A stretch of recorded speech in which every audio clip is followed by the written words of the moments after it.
नमस्कार, आप देख रहे हैं द स्टडी आश्रम टी से। स्वागत है आप सभी का। दोस्तों, ये दहेज प्रथा के बारे में देखेंगे। एक सामाजिक बुराई है। हमने लास्ट वीडियो में बाल विवाह के बारे में देखा था, एक सामाजिक बुराई। ये रीड फर्स्ट लेवल का है दोस्तों। एक तरह से ईवीएस का एक चैप्टर वाइज सीक्वेंस लेकर के चलेंगे, पूरा टॉपिक वाइज रहेगा। ये उत्कर्ष ऐप में जो पेड कोर्स है वहाँ से उठाया हुआ सारा कंटेंट है दोस्तों। जैसे आप एक स्टूडेंट है, वैसे मैं भी एक स्टूडेंट हूँ। वहीं से लेकर के सारी चीज़ें पढ़ाई जा रही हैं। अगर आपको जो पेड में नहीं पढ़ पा रहे हैं वहाँ से, तो ये फ्री में राष्ट्रीय शिक्षा के लिए एक फ्री में ये वही चीज़ वहाँ से कंटेंट उठाया जा रहा है जो पैसे में दे करके 4,000 6,000 रुपये में पैसे में दिया जा रहा है। ये फ्री में भी दिया जा रहा है आपको, आप उसका लाभ उठा सकते हैं। दहेज प्रथा के बारे में देखेंगे, किस तरह से दिखाया जा रहा है दहेज प्रथा के बारे में, किस तरह से पढ़ाया जा रहा है वहाँ भी। एक तो दहेज प्रथा है अपना सामाजिक बुराई है। बाल विवाह हम पढ़ चुके हैं। बर मूल्य प्रथा, इसमें इसी को कह सकते हैं, ग्रूम प्राइज कह सकते हैं। बर पक्ष द्वारा बहु पक्ष से दहेज पहले तय कर लेना, ये एक तरह से पहले से ही ये कुरीतियाँ हैं हमारे समाज में। प्राचीन समय की बात करते हैं अगर, प्राचीन समय में वधू पक्ष उपहार देता है परंतु अनिवार्य नहीं था। वर्तमान में क्या है, बहुत से लोग इसको अनिवार्य कर दिए हैं। कारण क्या है इसका, दहेज प्रथा क्या कारण हो सकता है? दहेज प्रथा का कारण है बर पक्ष की गरीबी। मान सकते हैं, थोड़ा सा उटपटांग लग सकता है, लेकिन बर पक्ष की गरीबी है कि जो आपसे पैसे ले रहा है। अगर गरीब नहीं होता तो क्यों लेता? बालिका शिक्षा, आपको लग रहा होगा कि बालिका शिक्षा, इस पर ज़्यादा डिस्कस करने की आवश्यकता नहीं, आप लोग सब समझ रहे हैं। सामाजिक प्रतिष्ठा हो सकती है। बालिका शिक्षा, जो बालिका शिक्षित नहीं है उसको ले जा करके आप कहीं दे रहे हैं तो उसको जीवन तक वो चलाएंगे, संभालेंगे, उसको पढ़ाएंगे, खिलाएंगे, पिलाएंगे, जो भी हो, तो उसकी अशिक्षा है, इसलिए वजह से वो आप थोड़ा सा दहेज दे सकते हैं। ये कारण हो सकता है। सामाजिक प्रतिष्ठा, अब तो सम्मान की बात आ गई। कुलीन विवाह हो गया, बड़े बड़े घर में कर रहे हैं, थोड़ी सामाजिक प्रतिष्ठा की बात आ गई कुलीन विवाह में, इसलिए ये दहेज का कारण हो सकता है। वधू पक्ष की गरीबी का कारण भी दहेज प्रथा ही है। जो वधू पक्ष है वो गरीब क्यों है? क्योंकि दहेज देना पड़ता है उससे, तो एक तरह से उसमें गरीबी के कारण भी ये भी हो सकता है। जीवन साथी चुनने के लिए सीमित क्षेत्र हो जाते हैं। इसमें क्या होता है कि एक जीवन साथी चुनने का सीमित क्षेत्र है, इस वजह से भी दहेज प्रथा है। अगर आप ब्राह्मण की शादी ब्राह्मण में करें, दूसरे में करें तो वहाँ नहीं लगेगा। बहुत सारे ऐसे बर उपलब्ध हो सकते हैं आपको, लेकिन ऐसा होता नहीं है। अमूमन देखा जा रहा है कि एक ही कास्ट में शादी करें, ऐसे में कुछ जैसा आप चाहते हो वैसा नहीं मिल रहा है, इस वजह से ये सारी समस्याएं उठ रही हैं। राजस्थान में एक कहावत है, खदाना की माटी और बिरादरी की बेटी किस्मत से मिलती है। राजस्थानी कहावत है, इसके बारे में आप ढूंढ करके ये बताइएगा, कमेंट बॉक्स में बताइएगा मैं कि क्या मतलब है इसका। बाल विवाह के बारे में क्या है कि दहेज और बाल विवाह भी एक कारण है दहेज प्रथा का। बाल विवाह इसीलिए कर दिया जा रहा है कि बालक, जो भी माता पिता हैं बालक या बालिका के, ये बालिका के माता पिता हैं, वो ये सोचते हैं कि उसके गुण और आचरण जो बर का होगा वो पहले से इतना नहीं होगा, या तो उसके बारे में जानेंगे नहीं, कितना बढ़ेगा वो, कितना आगे क्या करेगा, पढ़ा लिखा होगा, तो उसमें ज़्यादा खर्च नहीं करना पड़ेगा। इसलिए भी बाल विवाह का कारण एक हो सकता है ये दहेज प्रथा का। दहेज लेना और देना दोनों गैर कानूनी है। दहेज प्रथा निरोधक कानून, ये इंपॉर्टेंट चीज़ है, इसको ऐड कर लीजिए। ये 1961 में बना था। दहेज प्रथा निरोधक कानून 1961 में बना, ये जुलाई में बना था। नेक्स्ट आगे देखेंगे इसमें हम। दहेज प्रथा के दुष्प्रभाव हैं कुछ इस तरह से।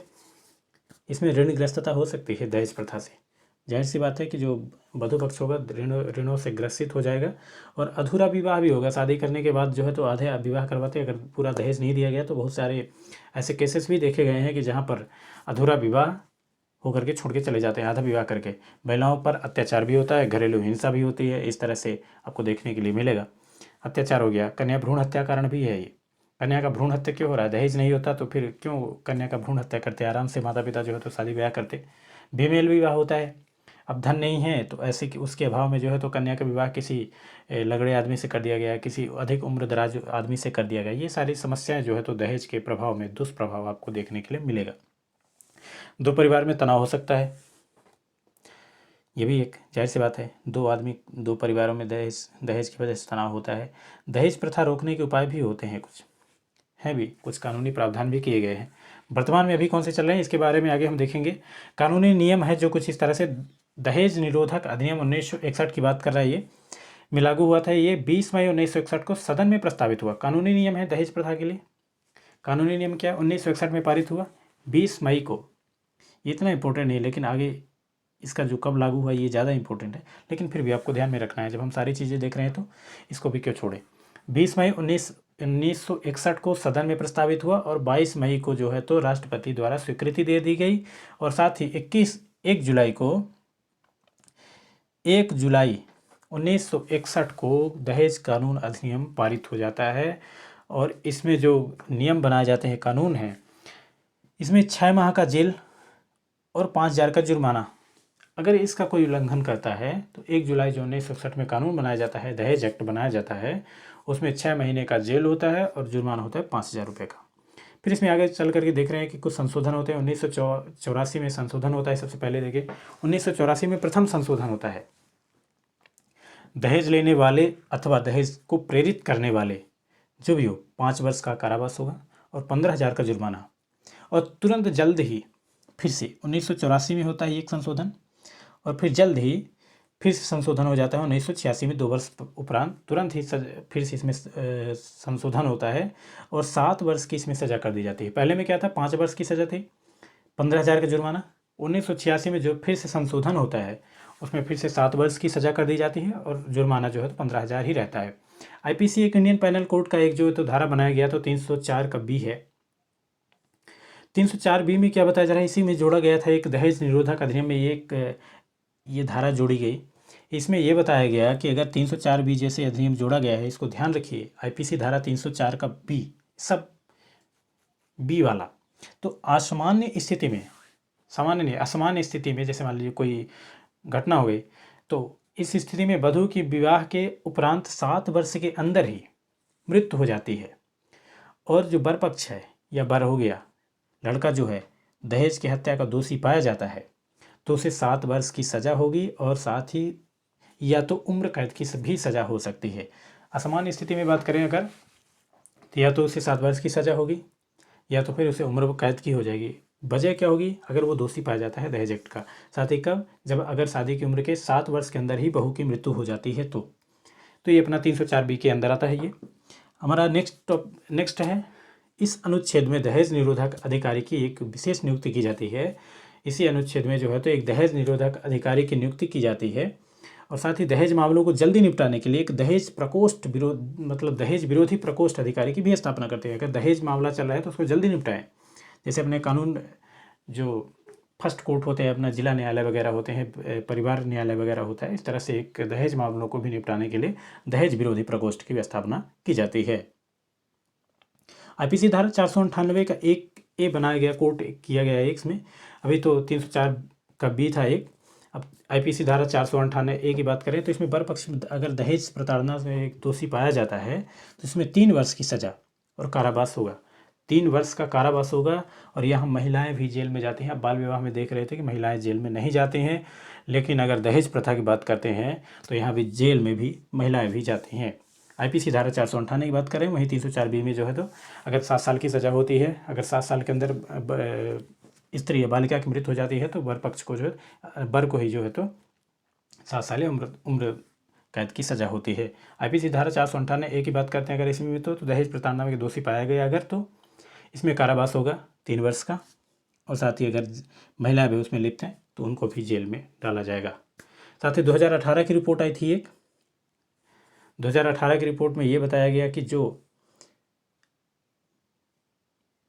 68.4% केस थे वो फर्जी थे। ये बहुत बड़ी दुविधा है कि इसका दुरुपयोग हो रहा है हमारे समाज में। 2018 की रिपोर्ट के अनुसार दहेज प्रताड़ना का केस जो है तो 68% लोग मामले जो है तो ये फर्जी है। ये थोड़ी सी दयनीय स्थिति हो जाएगी हमारे भारत की। कुछ महिला सशक्तिकरण के लिए कुछ नियम बनाए गए, उसके बारे में देखते हैं हम। ये हुआ, ये भी दहेज एक्ट के ही अंतर्गत मान के चलते हैं इसको। महिला घरेलू अधिनियम, महिला घरेलू हिंसा संरक्षण अधिनियम 2005, ये इम्पोर्टेंट चीज़ है। महिला घरेलू संरक्षण अधिनियम 2005 लागू किया गया था। दहेज प्रताड़ना भी इसी में शामिल है। इस अधिनियम में महिलाओं द्वारा दीवानी न्याय प्राप्त होता है, महिलाओं को दीवानी न्याय प्राप्त होता है। अर्थात इसकी बात करते हैं अगर तो वर पक्ष द्वारा मौद्रिक प्रतिशोध और संरक्षण दिया जाता है। इसका मतलब होता है खर्चा, रुपया पैसा, उसके बदले में शादी हो गई, वो छोड़ दिया है, कुछ इस तरह से है, तो उसको जब तक कोर्ट में मामला है तब तक वो खर्चा देगा, उसको पैसे देगा, उसका कुछ कोर्ट निर्धारित करता है कितना खर्च है, इस तरह से उसे खर्च दिया जाता है। घरेलू हिंसा के मामले के लिए जल्दी निपटाने के लिए कुछ 2013 में कोर्ट, अपर कोर्ट या अपर न्यायालय बनवाया गया था। घरेलू हिंसा को निपटाने के लिए क्या किया गया था, जल्दी निपटाने के लिए 2013 में कुछ कानून बनाए गए थे, कुछ अपर न्यायालय बनाए गए थे और अपर न्यायालय कहाँ कहाँ बनाए गए थे, ये इम्पोर्टेंट है थोड़ा सा। तो आप ऐसे इसको याद रख सकते हैं। जो राजस्थान का नक्शा है, तो यहाँ पर एक हो जाएगा आपका भरतपुर, साथ ही यहाँ पर अजमेर हो जाएगा, और अजमेर के साथ यहाँ पर जोधपुर हो जाएगा। ये बीकानेर है, ये उदयपुर है। राजस्थान का इस तरह से आप ध्यान रख सकते हैं नक्शा। और सबसे पहले यहाँ पर भरतपुर याद रखें, अजमेर याद रखें, अजमेर के साथ जोधपुर हो गया, यहाँ पर बीकानेर है, यहाँ पर उदयपुर है। तो आप ये 5 अपर न्यायालय ध्यान में रखें, एक भरतपुर, अजमेर, जोधपुर, बीकानेर और उदयपुर है। ये 5 अपर न्यायालय हैं। ये इसलिए बनाए 2013 में, ये कोई भी मामला है उसको जल्दी निपटाने की बात कर रहा है। महिलाओं को सशक्तिकरण किस तरह से और किया जा सकता है, तो अपना एक तो महिला एवं घरेलू हिंसा संरक्षण अधिनियम 2005 है ही। दूसरे की बात करते हैं अगर, तो उसको बालिकाओं को शिक्षा बढ़ा करके, बालिका शिक्षा को बढ़ावा दे करके, बालिकाओं को वर चुनने की स्वतंत्रता दे करके, उसकी जो इच्छा हो वैसे करे। लड़कों को स्वावलंबी बना करके, वो किसी के दायरे में ना रह के वो दूसरे के अनुसार चले, तो ऐसे में निर्णय थोड़ा सा उनके लिए सही रहेगा। अंतर्जातीय विवाह को भी प्रोत्साहित करके महिला को सशक्तिकरण बनाया जा सकता है। हमारा ये दहेज प्रथा यही से समाप्त होता है। एक ये सामाजिक बुराई है। अब हमें कमेंट बॉक्स में बताइए कि इतना पर्याप्त कंटेंट है कि नहीं। रेट फर्स्ट लेवल के लिए इतना पर्याप्त कंटेंट है दोस्तों। जो भी कुछ ये अपर न्यायालय के बारे में बताया गया है, जो भी कानून के कुछ अधिनियम बताए गए, वो सारी चीज़ें इसमें फैक्ट चीज़ को आप ध्यान में रखिएगा।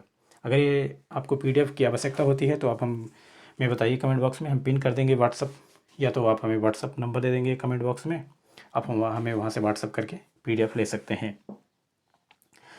हमारा नेक्स्ट टॉपिक है चोरी। थेफ्ट की बात करेगा।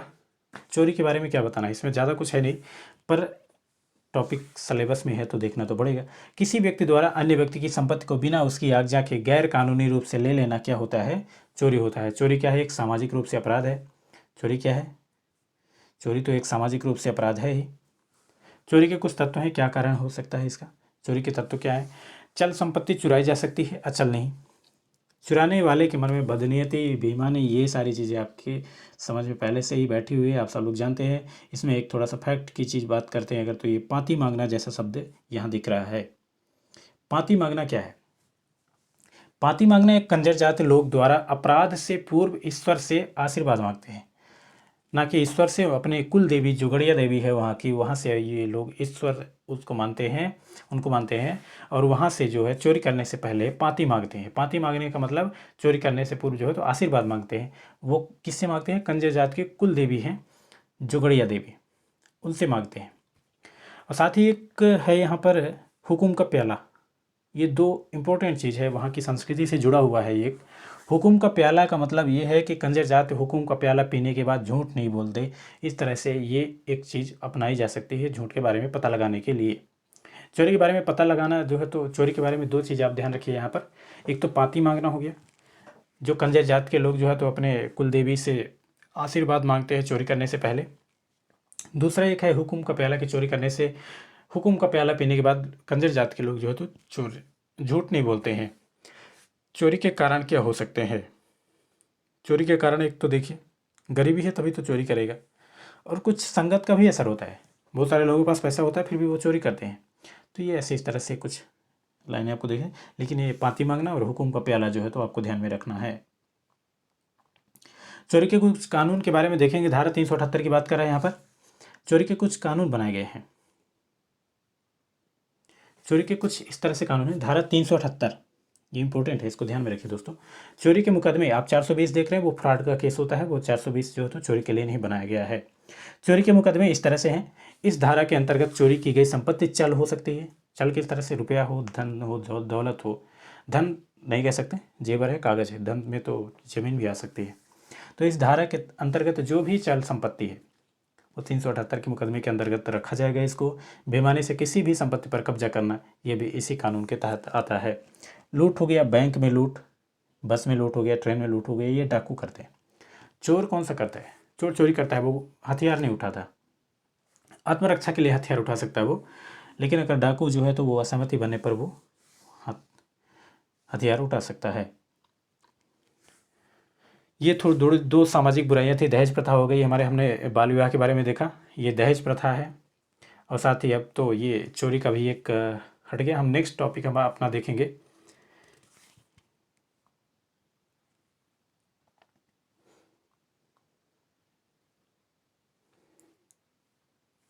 फिर से हम नेक्स्ट टॉपिक देखेंगे अपना, जो हमारा नेक्स्ट लेवल का होगा। इसमें हम दहेज के बारे में देख लिया, बाल। अब हमने हमारा जो नेक्स्ट टॉपिक होगा बाल श्रम के बारे में होगा दोस्तों। ये द स्टडी आश्रम को अपन सब्सक्राइब करिएगा दोस्तों, अपने दोस्तों के साथ शेयर करिएगा। ये आपको ऐसे ही कंटेंट चाहिए तो आप PDF के बारे में चाहिए तो हम व्हाट्सअप मैसेज आपको लिंक में दे देंगे, व्हाट्सअप नंबर दे देंगे, आप वहाँ से हमें व्हाट्सअप करिए, हमने ये PDF आपको दे देना है। और EVS के बहुत सारे ऐसे चैप्टर वाइज बना करके रखे दोस्तों, आपको चाहिए तो आप हमें बताइए, ऐसे वीडियो आपको प्रोवाइड करते रहेंगे। आज यहीं तक रहेगा, सब्सक्राइब करिए, शेयर करिए। Till that take care, love you, bye bye. मैं आपका दोस्त और होस्ट आपके साथ हमेशा बना रहूँगा। Bye bye, have a nice day.